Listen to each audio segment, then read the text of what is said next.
Hello guys! So hello, this is for Leo. Leo! Welcome dito sa aking channel, Leo. Kapalaran 888. Welcome Leo. So let's check kung anong message ang kailangan mong marinig. This is for the third week of May 2026. Leo. Okay, nature, number 14. 5. Okay, Leo. If ever lang na you are tired, pagod ka ba? Medyo na-stress ka? Burnout ka na? Exhausted yung pakiramdam? Sinasabi ng bara sa'yo na instead na mag-panic, mag-alala, sisihin yung sarili, go outside. Literal to na go outside. Like for example, kung sobrang komportable ka na sa comfort zone mo, bigyan mo yung sarili mo ng time na makapag-outside. Diba? Go outside. And yung number 14 dito na nature, sinasabi ng bara sa'yo na spend time with the nature, guys. Maglakad-lakad ka, strolling sa dagat, sa bundok, sa ilog. Pwedeng makatulong yan sa'yo. Jogging, walking, pwedeng makatulong yan sa'yo para malesen yung mga or mabawasan yung mga stress mo, yung rason kung bakit ka pagod or whatever man. Another is, yun, shoes. Yun, parang sinasabi sa'yo ng barahan na siguro yun, kailangan mo sigurong bumili ng sapatos para mag-walking or jogging ngayong linggong ito. Alright, so let's ask. Tanungin natin ang ating angels kung anong message ang kailangan mong marinig. And this is for this week.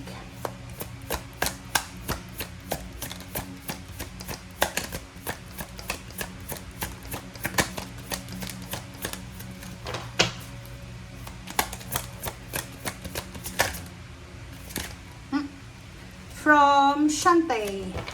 Okay, Shante, I am the angel of peace. I bring you new tranquility and smoother road ahead.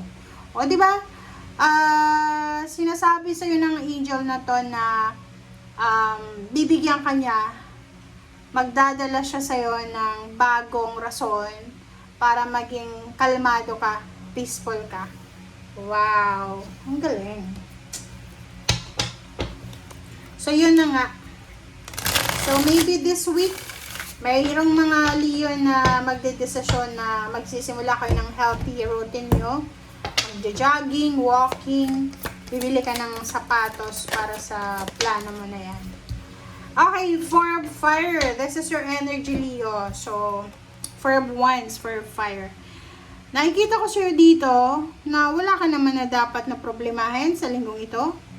You're super happy, you're stable, you're secured, you're contented, you're at peace, abundant, masaya ka sa tahanan mo, successful yung project mo. And this Leo ay nakikita ko sa'yo na sobra kang fiery. Diba? As a Leo, as a lion, talagang stable and secured ka sa linggong ito.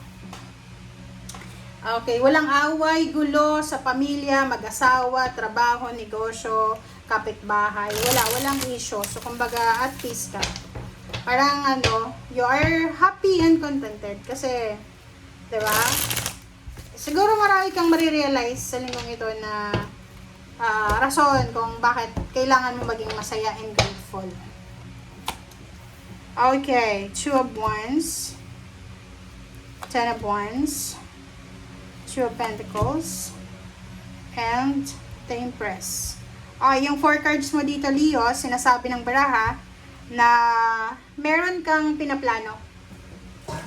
Meron kang pinaplano dito It's either nasa crossroad ka. Meron kang pinaplano na pwedeng pagkakitaan. It's either dalawang business, it's either dalawang trabaho na gusto mong applyan, dalawang inspiration, dalawang rason kung bakit you're motivated. Ang sabi ng bara sa'yo dito na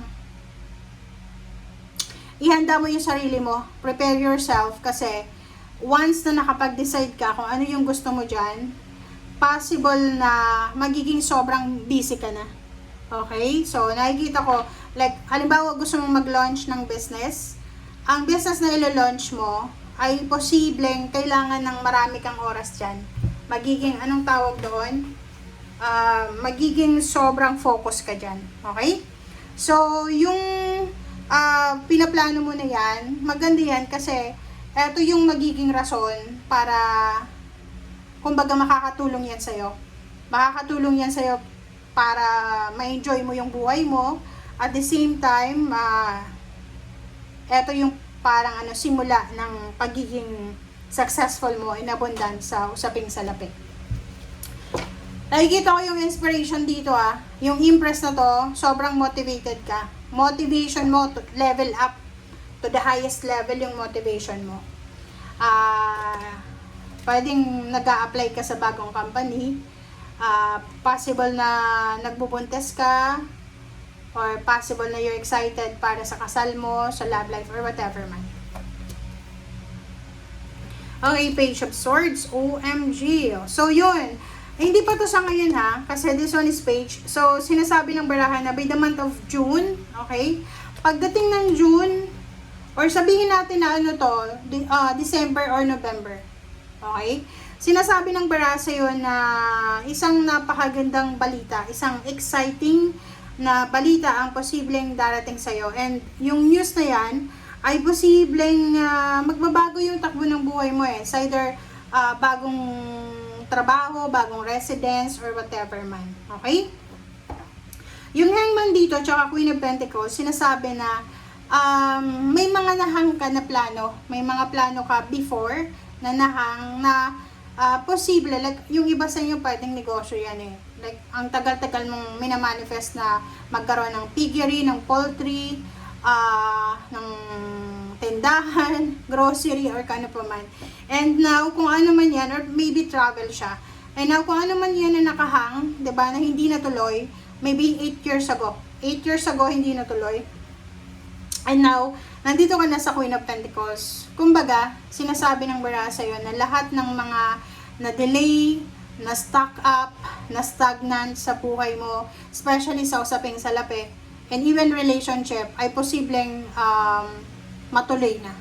Yung parang pangarap mo lang to kasi 8 years na yung lumipas Diba? 8 years ago, ito yung nagbibigay sa'yo ng excitement Pwedeng love life yan, medyo may edad ka na ngayon, and biglang bumalik yung kilig, diba? Na yung plano mo, hindi ka na mag-aasawa, and now, kinikilig ka. So, diba? So, yun. And sa ilalim mo dito sa World card, and King of Cups, and Page of Cups. So, diba? Love life. Possible na meron ditong Leo na, are you single? Kasi, posibleng makakapag-desisyon ka na maghanap ng karelasyon sa ibang bansa. Through online, pwedeng mag-sign up ka sa mga dating websites or dating online. And, yun yung focus mo sa linggong ito. Okay? Thank you guys. Bye!